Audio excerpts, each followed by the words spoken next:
ৰহাৰ চাপৰ মুখৰ তৰুণ প্ৰজন্মৰ দুগৰাকী চিত্ৰশিল্পী কল্যাণ দাস আৰু বন্দনা বৰাই অংকন কৰিলে গায়ক অংগৰাগ পাপন মহন্ত আৰু জুবিন গাৰ্গৰ চিত্ৰ।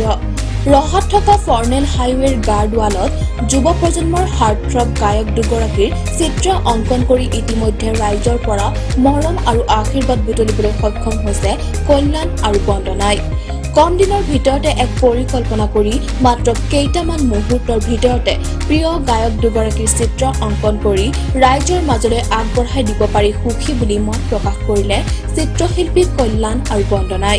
ইতিমধ্যে ৰহাস্থিত ধাবা হাইৱেৰ সন্মুখত ফৰ্নেল হাইৱেৰ গাৰ্ডৱালত চিত্ৰশিল্পী দুগৰাকীয়ে অংকন কৰা চিত্ৰ চাবলৈ গোট খাইছে বহুজন।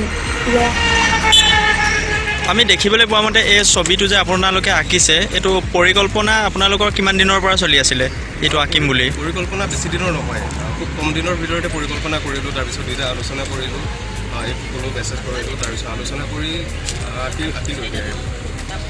আঁকাত অন্য কোনোবাই সহায় কৰিছেনে নে আপোনালোকে নিজে কৰিছে? নিজে কৰিছোঁ, হয়, যিমানখিনি বাৰু নিজে কৰিছে। আৰু আপোনালোকৰ ঘৰ? মোৰ ঘৰ চাপৰ মুখতে, দুইগৰাকী ঘৰ চাপৰ মুখতে। কোন জেগাৰ? অভিষেক দাসৰ ৰিপৰ্ট, ডি নিউজ।